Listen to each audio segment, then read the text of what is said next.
Ինչպես պահպանել հարաբերությունները կյանքի այս նոր չելենջներով, դժվարություններով լի էտապում։ Զգում ենք արդեն բախվում ենք խոչընդոտների, մենք շատ արագ ասում ենք, ոյ, չէ, սխալ ընտրություն էր։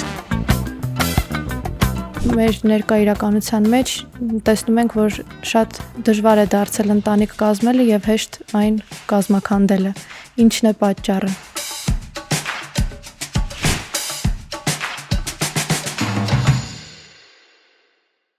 Այսօր ունենք շատ հետաքրքիր հյուր, հոգեբան Էկա Հորստկան, ում հետ զրուցելու ենք ծնողավարության մարտահրավերների մասին։ Էկա ջան, շնորհակալ ենք, որ հյուրընկալել եք մեր տաղավար, մեր ոդքասթի հյուրն եք։ Այսօր ուզում ենք քեզ հետ զրուցել ծնողավարության դժվարությունների մասին։ Վերջի վերջո, որպես հոգեբան, բարձրաբանեք, թե ինչ է տեղի ունենում զույգի հետ երեխա ունենալուց հետո։ Ողջույն Հասմիկ ջան, ողջույն Աննա ջան, իրականում ուրախ եմ այստեղ գտնվել եւ ել ավելի ուրախ եմ, որ կա հնարավորություն զրուցելու այսպես սպասված թեմայի շուրջ, որը որ իրականում կարծում եմ մշտական թեմաներից է յուրաքանչյուր սերունդների ժամանակ։ Դուք հնչեցրեցիք ծնողավարությունը որպես մարտահրավեր, ճիշտ ընկալեցի։ Այո։ Արդեն sense կոնֆլիկտային է, չէ՞, հնչում, արդեն զգում ենք, որ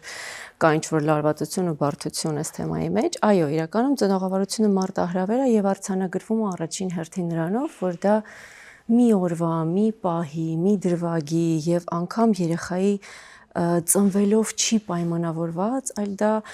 տարբեր իրադարձությունների շղթաներ են։ Սա մի ընթացք է, մի process է, որտեղ ես միշտ սիրով ասում եմ, որ երեխայի հետ ծնվում է նաև ծնողը։ Եվ ոնց որ մենք խնամք ենք տանում, հոգ ենք տանում, ջանք չենք խնայում երեխայի դաստիարակման, երեխայի զարգացման ընթացքին, նույնքան մենք ենք զարգանում որպես ծնող, նույնքան զույգն է հասունանում եւ օր-օրի դառնում ամրապնդվում այդ ծնող կարևոր առաքելության մեջ։ Դա մի օրով չի, Հասմիկ ջան, բնավ։ Այո, սա մշտական փոփոխություն է։ Ինչպես ես ասում եմ, սա տոմս է մի ուղղությամբ, որից վերադարձ այլևս չունես, բայց այո, ծնող դառնալը սա ինչ որ մի պահ չի, մի օր չի, մի դրվագ չի, այլ այո, մշտական ընթացք է եւ բարձ ասեմ, ինչքան էլ դու պատրաստ լինես, պատրաստվես, անգամ փորձառու լինես առաջի կամ երկրորդ կամ արդեն մի քանի անգամ ծնող դարձած լինես, շատ եմ երկխոսել ծնողների հետ եւ անընդհատ լսում եմ, որ այս անգամ լրիվ ուրիշ էր։ Այս մի բանը ծանոթ էր, սա նոր էր, այս բալիկը այսպիսին էր, այն բալիկը այն խառնվածք ուներ։ Այսինքն սա երբեք հստակ տրամաբանված, հստակ սպասված եւ վերահսկվող ամենակարևորը process չի։ Եկեք հասկանանք, որ ծնողավարությունը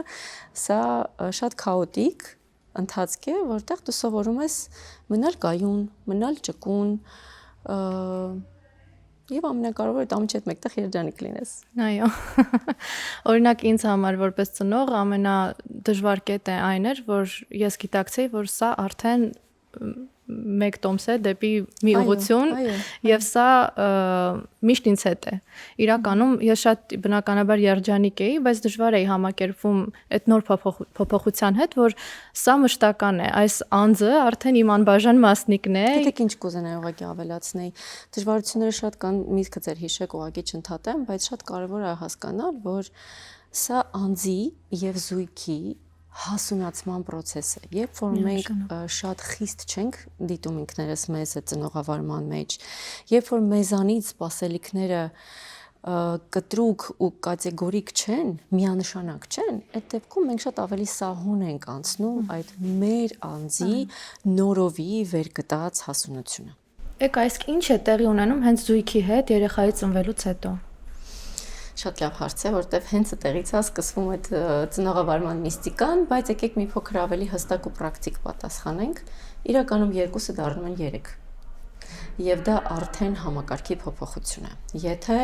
մինչ երեխայի ծնունդը մենք կարող էինք լինել սպոնտան, հա, շատ ազատ, մեր երկուսի ցանկությունների, զույգի ցանկությունների շուրջ է շարադրվում ամեն ինչ, երեխայի ծնվելուց հետո ամեն ինչ դառնում է քաոս։ Եվ այդ սիրուն քաոսի մեջ դու պետք է շարունակես լինել զույգ, այսինքն իրականում ինչքան էլ մենք չփորձենք sense հումորով կամ մեղմ մատուցել, համակարգի փոփոխություն է տեղի ունենում Հասմիկ ջան, եւ այո, հենց դրան ենք մենք սովորում, ընտելանում, ինքներս մեզ վերգտնում եւ ճանաչում։ Հոգեբանության մեջ այսպիսի շատ հստակ հասկացություն կա, երբ որ ոնց որ դիադան, հա, անգամ մայր եւ երեխա ամբողջությունը նաեւ շատ դժվար է ներմուծում տղամարդուն, այսինքն այդտեղ այդ խնդիրներն կան, կարող ենք այդ հարցերի շուրջ այսօր խոսել, բայց այո, համակարգի փոփոխությունը ստիպում է մտածել նորովի, շարժվել նորովի, ընտելանալ, մնալ կայուն եւ այդ ամենի հետ մեկտեղ չմոռանալ, որ մինչ այդ փոփոխությունները կային հարաբերություններ, կար ընթացք, կայք դուք որպես զույգ։ Այս բոլոր փոփոխությունների մեջ բնականաբար լինում են նաև թե ֆիզիոլոգիական, թե հոգեբանական ինչ-որ փոփոխություններ զույգի մոտ։ Գիտեք, այստեղ երևի հոգեբանական առումով հարկ եմ համարում շեշտադրել այն ինչ շատ անգամ բաց են թողնում ծնողները։ Հատկապես առաջնեկի դեպքում մենք առերեսվում ենք մեր մանկության հետ, մեր մանկության դժվարությունների հետ, որովհետև այդ մեր ներսի փոքրիկ մանուկը շատ հարցերում փորձում է վերահաստատվել, վերգտնել, երեխայի հետ միասին գլուխ են բարձրացնում բոլոր չլուծված խնդիրները մեր մանկությունից, մեր մանկության այդպես ասած այդ ճամփրուկից են իրենք դուրս գալիս ու արտահայտիչ դառնում։ Իսկ եթե զույգի մեջ կան չլուծված հարցեր, իրենք են հայլիացման պես, լակմուսային թղթի պես անմիջապես երևալու են, այսինքն երեխան դա Ամրոց մենք տեսնավի դժկու, հա, իրոք դու պետք է ունենաս այդ ներքին բոլոր գիտակցված քայլերը, challenge-ը, լուրջ challenge է սա, որպեսզի դու կարողանաս դա անցնես։ Շատ եմ ուզում, որ նորածին ընտանիքը, որպես ընտանիք, որպես այդ համակարգի եռյակ, առաջին հերթին մտածի յուրաքանչյուրը իր մասին։ Ինչ եմ զգում, ինչ եմ անհանգստանում, ինչից եմ լարվում, ինչու հենց այս հարցը ինձ այդքան ջղայնացնում, որովհետև կան շատ թաքնված, վաղուց թաքստոցում պահած հարցեր, որոնք այո գլուխ են բարձրացնում հենց երեխայի ծնունդի ժամանակ։ Ֆիզիոլոգիականը դե բնականաբար այստեղ ֆիզիոլոգիականը կարծում եմ պետք է ոնց որ խոնարհում է բոլոր կանանց, որովհետև շատ սիրուն փոփոխություններ են լինում կնոջ մոտ։ Ես միշտ արձանագրում եմ, որ կինը վերականգնվում է մարմնով եւ հոգեպես 5 տարի յուրաքանչյուր բալիկից հետո։ Մինչեւ 5 տարի է պետք, որ դու բոլոր փուլերը անցնես սկսած ոնց որ բջջային մակարդակից անթուք մինչև իդենտիֆիկացիայի վերգտնում, մինչև ինքդ քեզ կարողանաս նորովի վերջնական sense դասավորես ամեն ինչ մեծ։ Իսկ ձեր ասածից կարելի է ենթադրել, որ ցանկալի է 5 տարի ինտմիջումով ունենալ երեխաներ։ Հաճախ տրվող հարց է Հասմիկ ջան, բայց չեմ կարող տենց միանշանակ ասել, որովհետև տարբեր կանայք, տարբեր զույգեր, տարբեր ձև են անցնում այդ process-ը եւ երբեմն դա այդքան վերահսկելի ընթացք միգուցե չի, դրա համար միանշանակ ասեմ, որ հենց սա է ճիշտը չէ, պարզապես հնչեցնում է, որ կինը շատ ավելի ուշադիր լինի իրեն, մինչեւ ու նաեւ ունենա այդ վերջնաժամկետը, հա, մոտավորապես իր համար ունենա իր արշավի անցնելու ճանապարհը, շերտերը, որ պատկերացնի ինչա լինելու իր հետ, ոնց ենք փոխվելու։ Եվ այո, եթե մենք հասկանում ենք, որ մենք մոտավորապես 5 տարի դեռ պետք է նորովի մեզ ճանաչենք, մի քիչ ավելի հանգստանում ենք, չէ՞, ոնց որ չենք զբաղվել, չէ, վայ արդեն երեխաս մի տարեկան է, վայ 2 տարեկան է, ես դեռ չեմ հասցնում, ես դեռ չեմ կազմակերպվում, դեռ աշխատանքի չեմ վերադարձել։ Սա հիմնականում հնչեցնում եմ դրա համար, որ կանայք, ովքեր էս գեղեցիկ ճանապարհին են, մի փոքր թուլանան ու հասկանան, որ ամեն ինչ նորմալ է, ժամանակ կա։ Իսկ ո՞րն է այն կետը, երբ որ պետք է արդեն դիմել մասնագետի, երբ է հասունանում են գիտակցումը, որ այս դեր նշած ընթացք ավելի սահուն անցնելու համար, օրինակ կա օգնության կարիք։ Շատ լավ հարց է Աննա ջան։ Իրականում երևի այս հարցին ավելի դիպուկ պատասխանելու համար պետք է մի քիչ խոսել ծնողավարման զուգակցված ինքնախնամքից, ինչը որ շատ կարևոր է, որ ծնողը գիտակցի,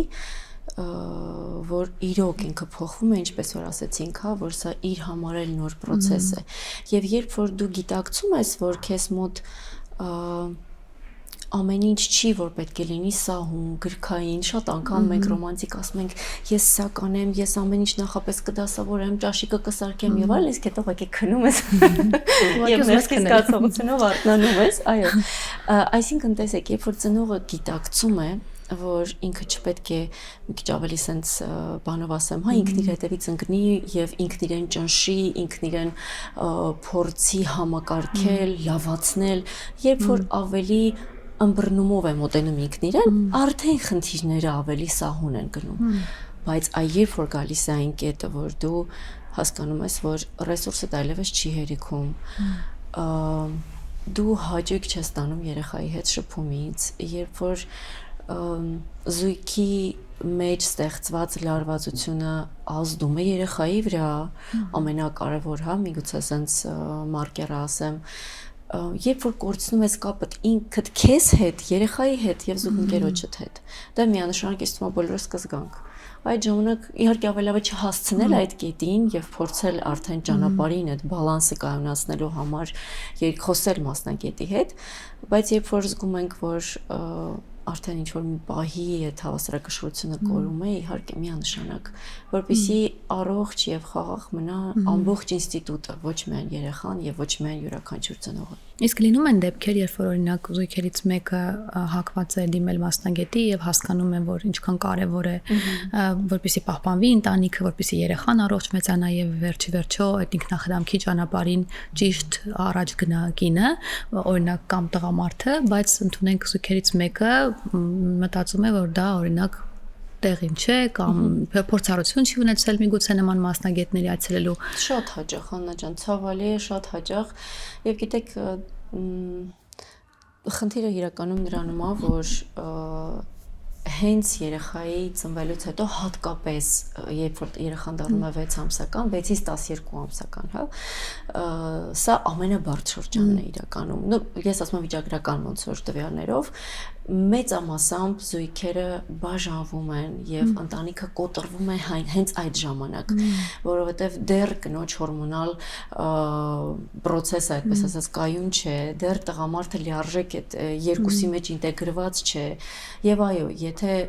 լինում են խնդիրներ, խոչընդոտներ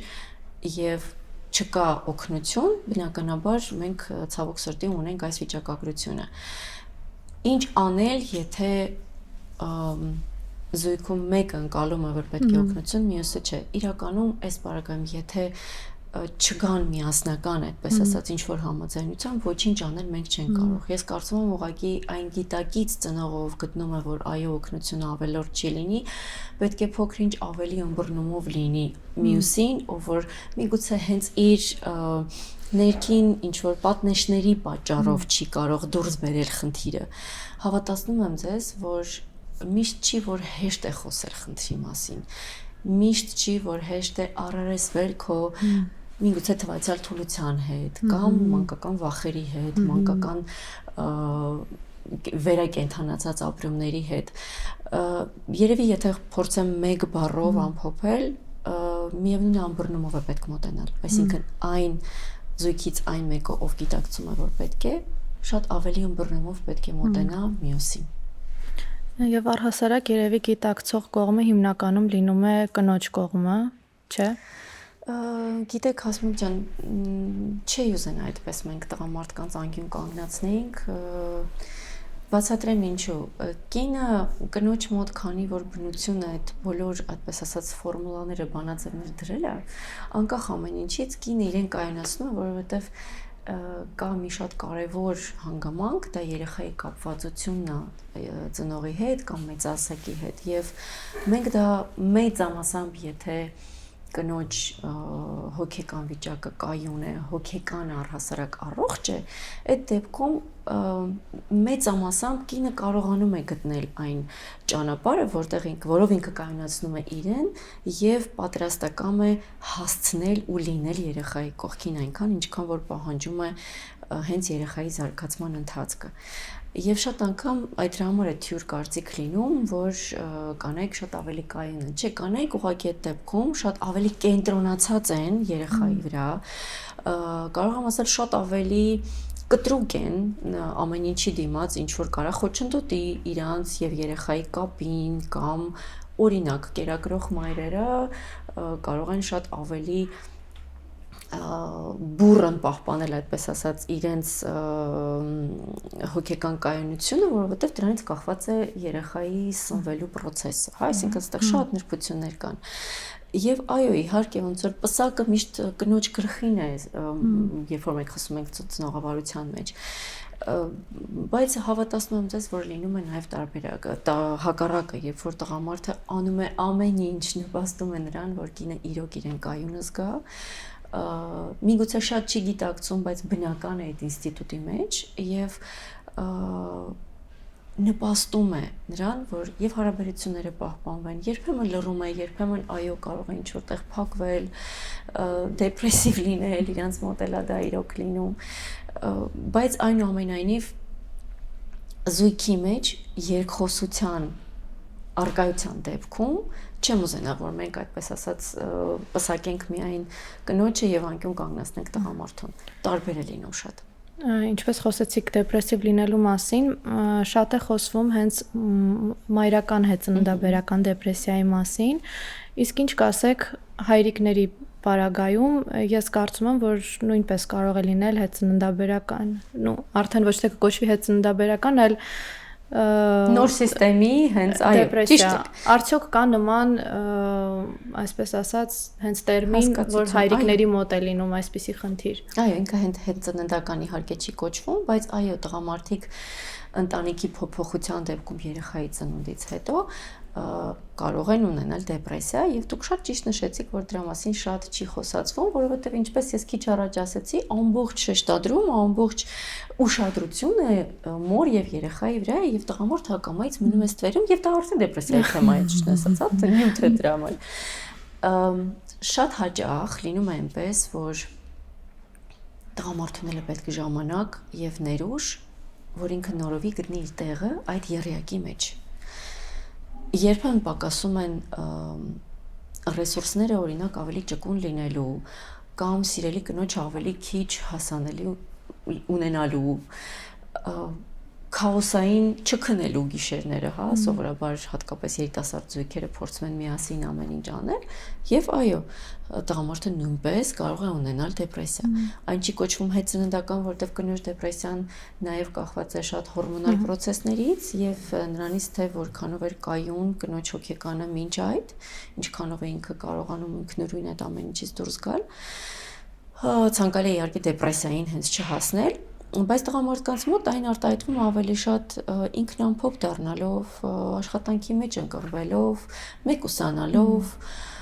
երբեմն հիվանդանալով, այո, հայրիկները նույնպես ապրում են դեպրեսիա եւ Աննայի հարցին կցվելով, ինչպես անել, որ արդեն ախտորոշված խնդիր չլինի, զգալ, հասկանալ, որ դու ունես օգնության կարիք, միգուցե ունես խոսելու կարիք, միգուցե ունես անգամ ինչ որտեղ ռուտինը վերակազմակերպելու կարիք միանշանակ ուշադրի լինելով։ Իսկ օրինակ ինչ գործիքներ կառաջարկեք, բացի իհարկե մասնակետին դիմելուց, խոսելուց, ինչ ուրիշ գործիքներ կառաջարկեք զույգին դժվարությունները հաղթահարելու համար։ Շատ լավ հարց է Ասմիկ ջան, սիրում եմ այդ հարցը։ Տեսեք, առաջինը, ինչպես քիչ առաջ էլ ասեցի, կարևորը գիտակցել, որ դու չպետք է լինես կատարյալ։ Դա արդեն լարվածությունը թողնում է։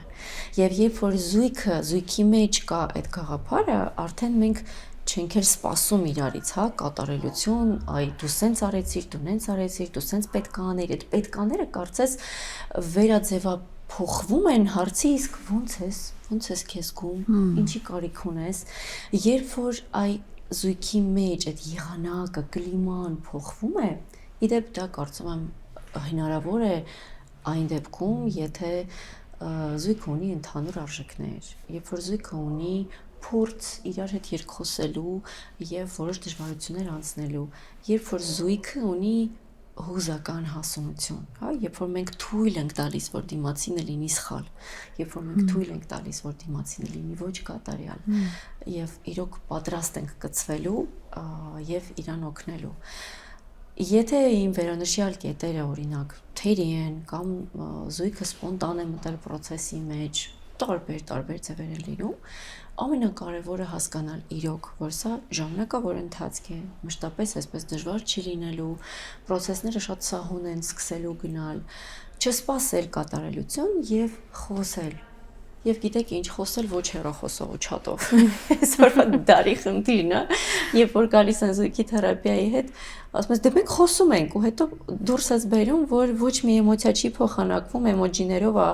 փոխանակվում ինչ-որ ինֆորմացիոն դաշտ, ու բավական է մարդկանց իրար հետ խոսեն, թույլ տան հուզվել, թույլ տան արտահայտվեն, ինչ-որ տեղ անգամ զայրույթ արտահայտեն։ Հավատացնում եմ ձեզ, երբ որ դա դուրս եկավ, երբ որ հույզը սկսեց շնչել, լուծումը ինստինկտիվ գալու է։ Այսինքն խոսել, դուրս բերել անգամ խոսելով հստակ ռիտուալներ, ով երբ հանգստանա, երբ ինչքան հանգստանա, ինչի կարիքը ունի կամ ոնց լուծի դա, պայմանավորվել իրար հետ, չփորձել այդպես ասած դիմացինին ուղղակի զայրանալով կամ էմոցիան հանելով, խնդիրը չի լուծվի։ Այսինքն խոսել, շարունակել սիրել եւ հա ամենակարևորը շատ կուզեմ որ զույգեր որոնք հիմա ինձ լսում են քաջ գիտակցեն որ սերը չի կորում կամ այն երևույթը որը իրենց կապել է ոնց ուզում ենք դա անվանենք բայց այդտենց այն ամենասիրուն հա գաղափարը սերը չի կորում սերը պարզապես փոխում է իր ձևը եւ այո ելի պետք է տալ ժամանակ եւ տրամադրվել որ ինքը նորովի վերապրի նորովի սկսի շնչել զույգի մեջ Եկա, իսկ հիմա շատ ժամանակակից ընտանիքներ ունեն հստակ դիրքորոշում պարտականությունները կիսելու հարցում։ Արդյոք սա աշխատող տարբերակ է, երբ որ երեխայի խնամքի պարտականությունները, առհասարակ ընտանիքի հոգսի պարտականությունները հստակ կիսվում է զույգի միջև։ Ես կարող ասել էի նայած ընտանիք եւ նայած ինչ փորձառություն ունեն, եթե իրենք արդեն օրինակ ունեն բալիկ եւ իրենց համար հստակ է պատասխանատվությունների բաժանումը, միգուցե իրենց համար այդ ինստիտուտի աշխատելը ընդունելի է։ Ես ամեն դեպքում հակված եմ դեռ մեկին ունեմ, ասել, որ ինչքան ուզում ես դու համակարգված լինես, դիսցիպլինար լինես, քաոս է տիրելու։ Տեղին քաոս է լինելու ու դու ինքդ քեզ չես ճանաչելու, որովհետեւ դու օրինակ այն մարդն ես, չգիտեմ, անկողին է երբեք չի մնացել անհավաք, հա, եթե դու ես ինքդ քեզ քո խնամքը նախատեսում, բայց դու հասկանում ես, որ դու օրերով չես հասցնում դա անել։ Այսինքն կարծում եմ, որ կարող է այս պարագայում ճակ շատ տալ եւ այո, հենց այդ պահանջը եթե նորից եղավ, եթե չեղավ ճկուն ըմբռնում, ճկուն փոփոխություն եւ ձևափոխություն հենց ինքդ քո համակարգի վտանգավոր կետ է։ Բայց միգուցե կա այդպիսի ինստիտուտային, այդպես ասած, արդեն համակարգ, որտեղ դա աշխատում է։ Բայց կարծում եմ, որ ինչքան ավելի ընկղմված են եւ ազատ են առանց պետկաների զույգերը, իրենք շահում են բոլորը։ Եվ գիտեք ինչն է այստեղ կարևոր նաեւ ասել, որ մի տեսակ երեխեքին մոռացանք։ Կարևոր ենք մենք շատ, բայց նրանից թե մենք ոնց ենք լուծում խնդիրները, նայած թե ինչ եղանակ է կլիմա է ստեղծվում տանը, այդտեղից է սկսում երեխայի դաստիարակությունը։ Այդտեղից է սկսում երեխան հասկանալ ոնց են լարվածությունը թույլատրում, ջղայնությունը պաչիկով կամ համբուրով կամ գրկնախառնվածությամբ ուղղակի չեզոքացնում։ Հավատացնում եմ ձեզ, երեխան չի հասկանում ամենասկզբից ոչ մի բառ, բացարձակ ոչ մի բան, բայց լարվածությունը, հատկապես մամայի լարվածությունը ինքը զգում է մարմնով եւ նյարդային համակարգով։ Կարող եք պատկերացնել, ինչ կարող է լինել երեխայի հոգեկանի հետ, երբ որ ինքը տևական ժամանակ նորածնային ընթացքից լինի լարված։ Առնվազն տագնապայնություն բալիկը կունենա։ Էլ չեմ ասում ավելի մնացած բոլոր բարդկետերի մասին, բայց այո, եթե տանը կա լարվածություն, իմաստ ունի գիտակցել ինչի համար է դա կամ ում համար է դա։ Շատ հաճախ ծնողների մրցակցությունը կուրացնում է իրենց, հա, ոնց որ կարծես ամենակարևորը, ինչպես մենք հիմա շեղվեցինք մամա-պապային քննարկելով, երեխաները մնում են ստվերում եւ ցավոք սրտի դժում է իրենց հոգեկան վիճակը։ Եկա ինձ ուղղակի հետաքրքրեց այդ մրցակցության պահը, ճիշտ է, մի փոքր ոնց որ շեղվում ենք, բայց օրինակ ես երբեք չեմ հասկացել որն է այդ մրցակցությունը, բայց հաճախ եմ լսում։ Եթե կարելի է մի երկու բառով կասեք, օրինակ զույգերը որ դեպքում են մրցում կամ ինչու է դա առաջանում առասարակ։ Այն դեպքում, եթե գոնե որևէ մեկը ունի ինքնահաստատվելու կարիք եւ ինչպես ասացի, ավելի շուտ երեխան վերահանում բոլոր խնդիրները, ինքնահաստատվելու կարիքը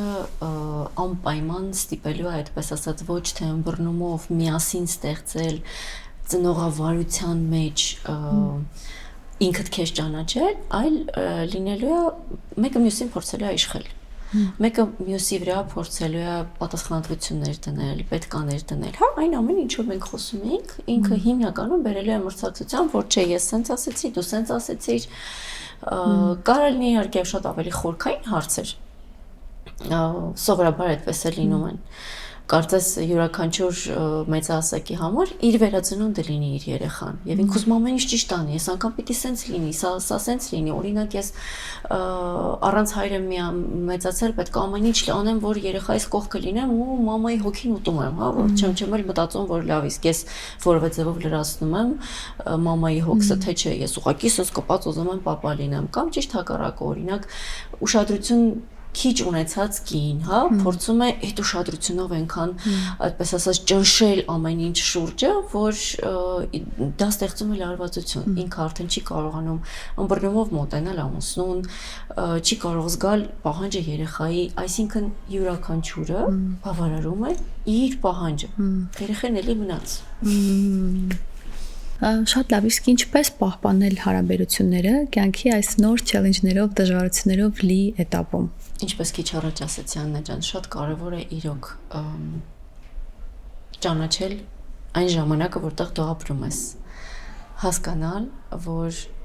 ոչինչ այլևս չի կարող լինել 100% վերահսկվող եւ ստաբիլ, երբ որ դու արդեն թույլ ես տալիս քեզ քո մտքին փոփոխություն, շատ ավելի հանգիստ ես պատրաստ տեսնել այդ փոփոխությունները։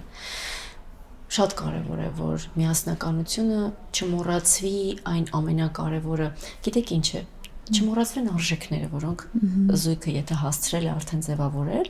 որտեվ չէ որ մենք այստեղ խոսում ենք զույգի մասին, որպես արդեն մի մարմին, մի իդենտիֆիկացիա, մինչև այդ կար մամա, կար կին, կար տղամարդ։ Ինչ որ ժամանակ, եթե ամեն ինչ այդպես ասած հաջող է, սահուն է եւ մարդիկ տվել են ժամանակ իրանց իրար ճանաչելու մինչև բալիկը, այդ դեպքում արդեն ձևավորվում է menքը։ Այդ menքից հետո արդեն միանում է երեխան։ Menքին կծվում է երեխան եւ menքը եթե ճկուն չեղավ, եթե եղավ քարացած, եթե ֆորման փոխվի, ինքը պարտադիր ճակ կտա։ Այսինքն ամենակարևոր օրենքը ինչը պետք է հիշել, որ պետք չի սпасել, որ կլինի նույն ձև։ Պետք է բաց լինել ու ճկուն լինել, օգնության դիմել։ Երբ որ մենք զգում ենք, որ մեր ներուժը դրան չի բավարարում, լինել ավելի ճկուն։ Եկա նաև կուզեի խոսեինք սերունդների տարբերության մասին դաստիարակության հարցում, քանի որ կտրուկ փոփոխություն է տեղի ունեցել վերջին երկու սերունդների միջև, շատ տարբեր է դաստիարակության մեթոդները։ Ինչպես այս դժվարությունները հաղթահարել, քանի որ մենք կարելի ասել ստացել ենք ավելի կոմունիստական դաստիարակություն, իսկ մեր երեխաներին արդեն պիտի դաստիարակենք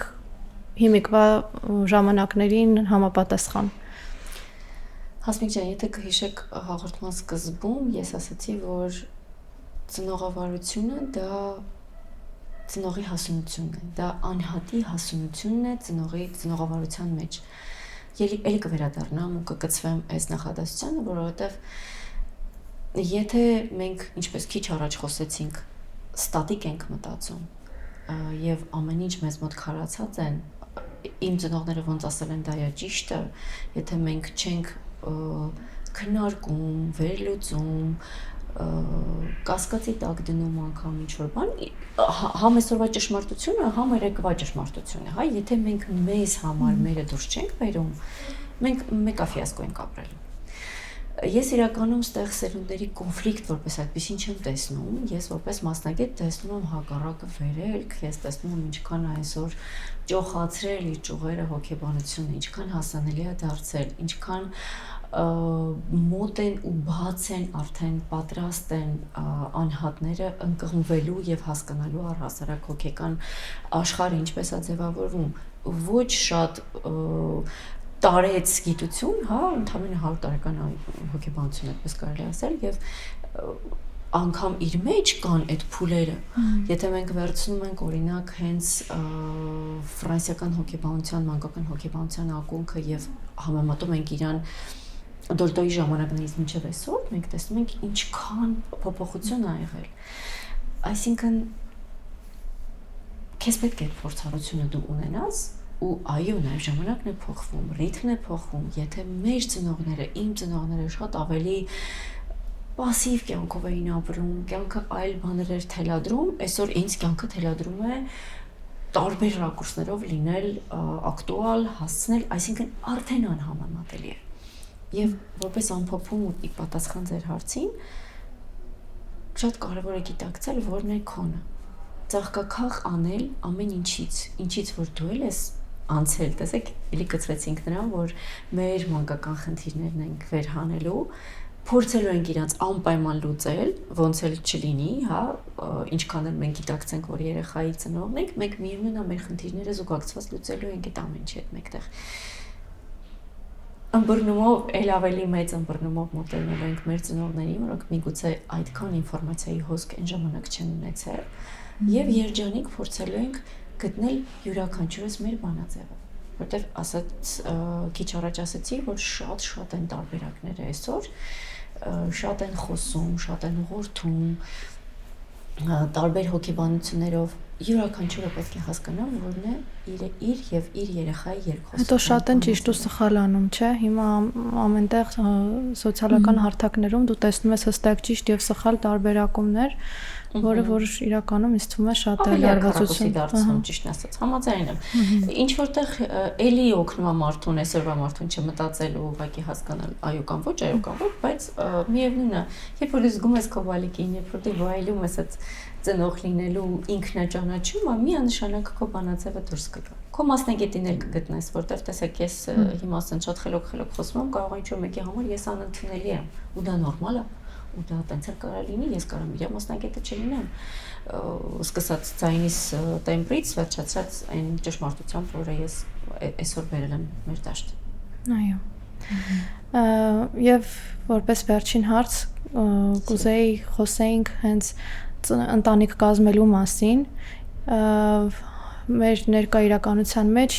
տեսնում ենք, որ շատ դժվար է դարձել ընտանիք կազմելը եւ հեշտ այն կազմաքանդելը։ Ինչն է պատճառը։ Ծավալուն հարց է Ասմիկ ջան, տեսեք։ Ինչ ունի այսօրվա երիտասարդը կամ ընտանիք կազմող անհատը, ինչ չուներ, օրինակ, միգուցե 40 տարի առաջ։ Ընտրություն։ Ինքը ունի այսօր ընտրություն։ Ոչ այդքան վաղուց ամուսնությունը շատ անհրաժեշտ process էր, հա, կոմունային անհրաժեշտ process էր, որտեղ երիտասարդ զույգը շատ անգամ չէր ճանաչում իրար, չէին էլ խորանում, դա պետք էր եւ կոմունան այնպես էր աշխատում, որ բառից բուն իմաստով սա ինքնին լինող ընթացք էր։ Այսօր կա ազատություն, այսօր կա ընտրություն, եւ շատ անգամ ընտրության ժամանակ, երբ որ մենք զգում ենք արդեն բախվում ենք խոչընդոտների, մենք շատ արագ ասում ենք, ոյ, չէ, սխալ ընտրություն էր, չեմ ուզում, չէ, ես ուրիշին կգտնեմ։ Այդտեղից սկսում է, այդպես ասած, կանգը նախ անհատի զարգացման, ես իհարկե կանչ չեմ անում, որ մենք անանտանելի դժվարություններին դիմանանք, եթե այդպիսիները կան ցավոք սրտի, բայց դժվարությունը դա իրականում ազդակ է, որ դու զարգանալու տեղ ունես։ Իսկ այսօրվա երիտասարդին հարմար չի։ Ինքը շտապում է, ինքը այս մեկը չեղավ, մեկը կլինի։ Շատ արագ է մեր մտքով դա անցնում, շատ հեշտ ենք մենք, որտեվ այդ ընտրության դաշտը այսօր իրոք շատ բաց է։ Ինչ ենք անում Instagram-ով նայում ենք, scroll ենք անում, ոգևորում ենք ուրիշի արդեն sense վերջնական կյանքի ներկայացնելուն եւ մեր սևագիրը, որը խրացնում է, ասենք թե ես դրանից ես չեմ կարողանում դրան դիմանալ, վերջ արդեն մենք չենք ուզում այդ ամեն ինչին։ Մենք կորցրել ենք կապը մեզ հետ, Հասմիկ ջան, իրականում, ու դա բոլորիս եմ ես ասում, ռիթմն է ստիպում, ժամանակն է ստիպում, իրոք հնարավորություններն են շատացել, բայց հա, ցավոք սրտի, ասած ձեզ ամենասիրուն ինստիտուտը այսօր դժում է, որովհետև ընտանիքը դա ստատիկ process չի, դա քաոտիկ եւ փոխըմբռնումով, ինքնաճանաչումով, ինքնազարգացմամբ ստեղծվող բարդ համակարգ է։ Որի վրա պետք է ամեն օր աշխատել։ Այո, միանշանակ դու այդ ինստիտուտը մի վարքյան մտքով դավաճանեցիր, ինքս ինձ լավ ապտակելու է։ Չի լինում ուրիշ ձև։ Շատ շնորհակալ եմ Էկա ջան, շատ հետաքրքիր խորը զրույց ունեցանք, հուսով եմ լսարանին հետաքրքրեց։ Մենք կշարունակենք կարծում եմ այս շարքը։ Շատ ուրախ եմ սիրելիներս, իրոք ինձ էլ էր հաճելի ստեղ գտնվել, կարևոր հարցեր հնչեցին, հուսամ իրոք օգտակար լսարանին։ Շնորհակալ եմ։ Շնորհակալություն։ Էկա ջան, սա էլ մի փոքրիկ նվեր Ashley Home Story կողմից, որպես շնորհակալություն։ Հուսամ իր ուրույն տեղը կգտնի ձեր տան կոմֆորտի մեջ։ Զգացված եմ, Հասմիկ ջան, ես ոչ միայն հետևորդն եմ, շատ մեծ սիրահար եմ Ashley, վստահ եղեք, որ ինքը իր տեղ արդեն ունի։ Շնորհակալ։ Շատ ուրախ եմ։